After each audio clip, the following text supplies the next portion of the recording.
Life after life.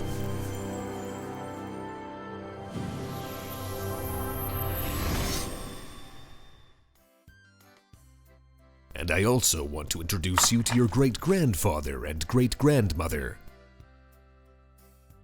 Although you haven't seen them, they're still our relatives. Oh, that's interesting. Where are they now? They were academics, until they ended up in a gulag, where they also died. But now, they run a school for children. Tune in to me, and let's fly.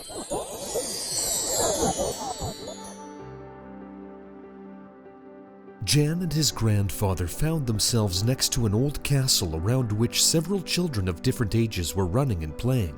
There were also about a dozen adults behaving like children and shouting at each other in childish voices. On the porch next to them stood a tall man dressed in early 19th century attire.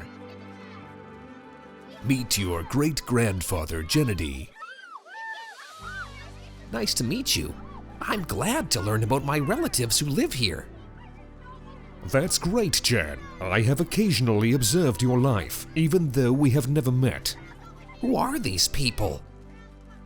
These are our students. When an old person comes here, they become young again. And when a child arrives, they become grown-ups. But their personality doesn't match up with their body. So we end up with adult children whom we educate, so that they can harmoniously develop their personality and catch up with their body. Oh, that's very interesting. Now, let's go to your great-grandmother. She's currently teaching literature.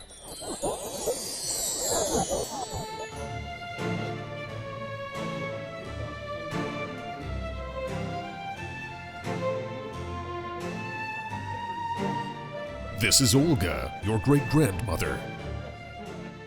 Oh, is that you, Ian? I'm delighted to see you, but my goodness, look at how you're dressed. It's dreadful. Here, take this. It will suit you. Oh, but it's so old-fashioned. But it suits you well. Not wanting to upset his great-grandmother, Jan accepted the new attire and asked, So, are these really the three Musketeers and D'Artagnan that Dumas wrote about?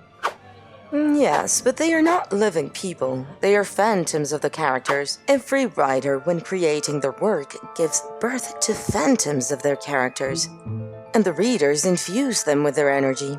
The characters become very powerful, and in turn, they influence the readers, as if filling them with their spirit. And although Dumas described historical events, his characters are somewhat different from the real people whom he drew his inspiration from. And do these phantoms also live?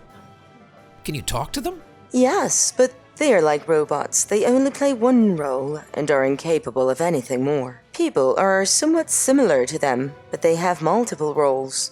Every now and then, some of them may die, and others take their place, especially as one grows up or enters a different environment. Yes, I would also like to study in a school like that. Well, it's not too late. We have adults studying with us too. We don't have grades because they trigger inferiority complexes or inflate the ego. That's when people start learning for the sake of grades rather than knowledge. And that's foolish. Besides, education should happen in an interesting and lively way. Often, children end up teaching one another, since a child absorbs the material better when it's explained by a peer, and the one who teaches also gains a better understanding of the material. We also only teach what is interesting because everything else is unnecessary and would just clutter the children's minds. Of course, there are no exams or cramming, as all of that makes a child less intelligent. They should not cram the material, but learn by playing, solving puzzles, listening to captivating stories, or actively participating in practical situations related to what they are learning. This is the only truly beneficial approach. If you detach learning from real life, creativity, and the child's interests, it becomes useless and even harmful. At that moment, Jan saw two women and a man approach his great-grandfather. The women, interrupting each other with great emotion, were explaining that they were both married to this man in one of their lifetimes. but one of them died earlier, after which he married the other one. And now, each of them has been asserting her right to him. I became his wife first, so I should be with him. No, he swore eternal love to me. Wait, what difference does it make who was first and who was second? Monogamy is just a silly template fabricated by social norms on Earth. None of that matters here. If you both want it and he doesn't mind, then be together, all three of you. The only problem is your upbringing. You were instilled to believe that one should be exclusive and maintain a family, even when staying together becomes unbearable. But all of that is nonsense.